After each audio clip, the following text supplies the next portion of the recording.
Hilatanaka Kuyakanaka, Aski Suma Urupana. Que tengan un buen día. Desde esta semana vamos a conversar sobre la sinodalidad, que es caminar juntos.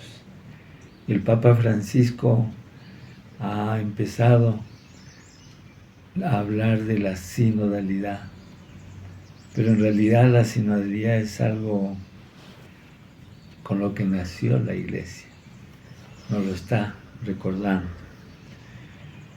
Esta sinodalidad, esta palabra, significa, como les digo, caminar juntos. Viene del griego sin, que significa con, unidos, juntos, y odos, que significa camino, que en quechua decimos ñan. Cuando hablamos de sinodalidad, entendemos a todo el pueblo de Dios unido, reunido en vida o en su vida y asimismo en su misión. La Iglesia, como les dije, nació sinodal. Si no quieren recordar muchas palabras, nació comunidad. Y era llamada desde el principio como el camino. Cuando hablaban de la iglesia naciente decían el camino. Y aquí encontramos a Saulo, que después fue Pablo, que como fariseo consecuente, entre comillas, perseguía a la iglesia. Él veía a Jesús y a los cristianos como gente que estaba malogrando la religión judía.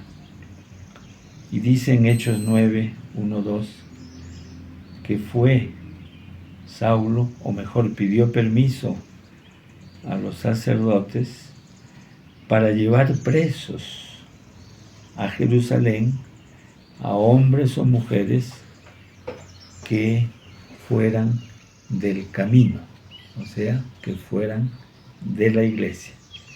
Y ahí ocurrió su conversión. Y de Saulo se convirtió en Pablo, y él después siguió a Jesús hasta dar su vida, pues, por esa causa. Jesús mismo se llamó Camino. ¿Recuerdan en Juan 14:6? Dijo: yo soy el camino, la verdad y la vida. Y cuando miramos en Hechos de los Apóstoles a la primera comunidad de Jerusalén, capítulo 2, capítulo 4, vemos eso, una comunidad, vivían en oración, escuchaban a los apóstoles, se preocupaban para que no hubiera pobres entre ellos y constituían la admiración de la gente porque eran otro tipo de personas. Su unión era algo fundamental y entre ellos no había acepción de personas, ni los que tenían autoridad imponían, sino siempre consultando con toda la comunidad.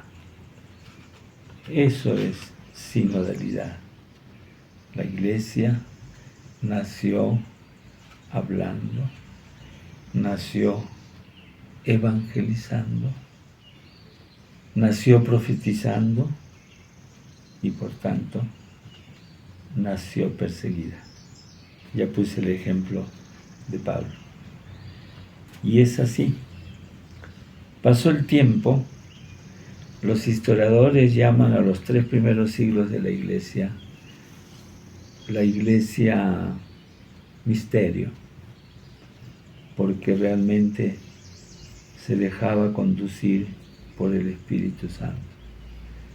Y en algún momento Pedro dijo, nosotros y el Espíritu Santo hemos decidido hacer tal cosa. Había todo un espíritu nuevo.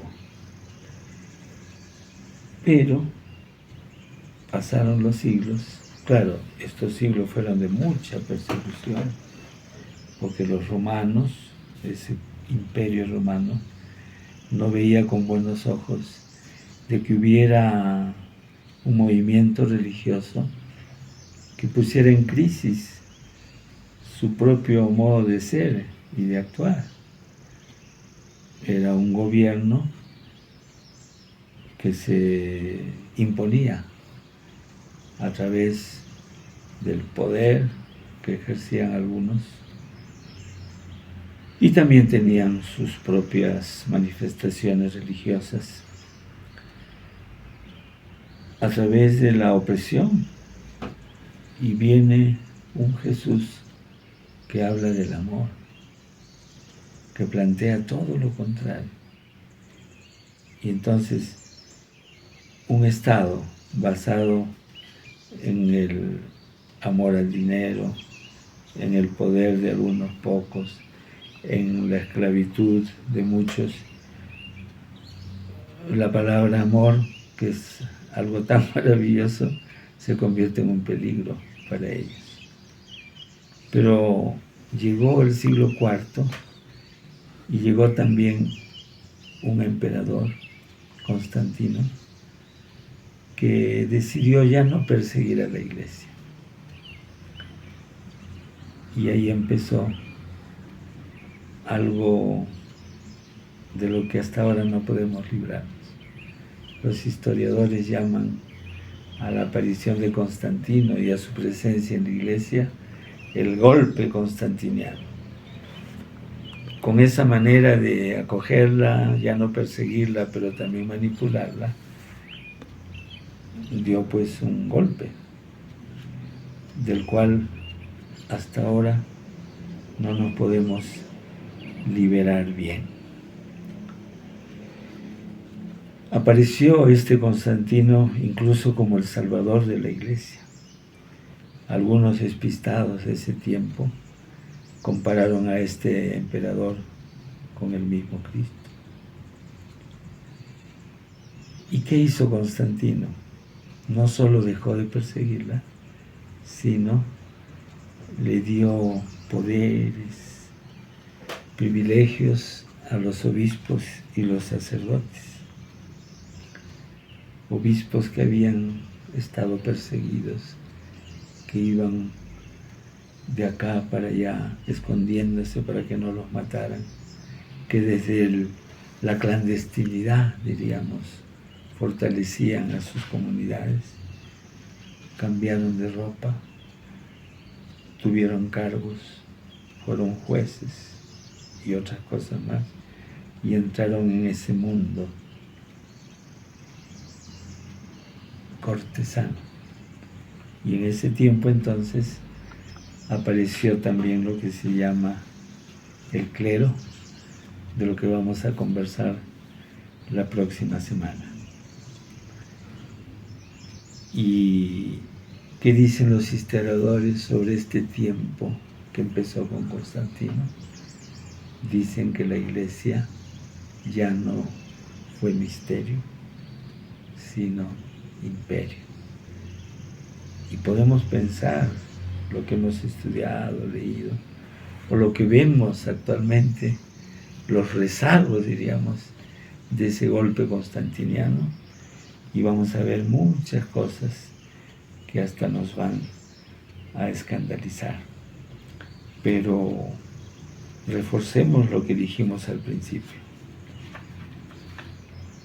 La iglesia nació sinodal. Está en su esencia ser sinodal, un caminar juntos. Y sus primeros siglos fueron así. Y a través de la historia, aunque no se ve en general que sea así, siempre ha habido como un hilo conductor en que muestra a la Iglesia lo que es esencialmente sinodal. Y lo que ha hecho el Papa Francisco es recoger esa vivencia primera de la Iglesia y decir que es el único camino, hablemos de camino, que puede reconstituirla como tal. Tiene que irse liberando de muchas taras que se le han pegado a través de la historia. Y no es fácil esto, porque muchos gobernantes quieren a la Iglesia como imperio para combinarse mutuamente. No quieren que sea misterio. Y hasta ahora la persiguen. Y en la misma Iglesia, dentro de sus estructuras, también se da ese imperio. Hay sacerdotes, obispos, que no han tomado en serio lo que el Papa Francisco presentó, la sinodalidad. Y si han hecho alguna reflexión en las diócesis, sí, algunas o algunos lo han hecho auténticamente, otros lo han hecho para contentar al Papa y otros simplemente no lo han querido hacer. Y así como se da muchas veces persecución fuera de la Iglesia, también a veces se da al interior de la Iglesia, porque al interior de la Iglesia también hay fuerzas que no quieren que nuestra Iglesia se convierta a Jesús, quieren que siga de la mano de los poderes de este mundo. El Papa Francisco también hablaba de la mundanidad. Y aquí termino. La Iglesia está llamada a profetizar, a ser levadura en el mundo, para que el mundo, diríamos, la imite en tantas cosas buenas.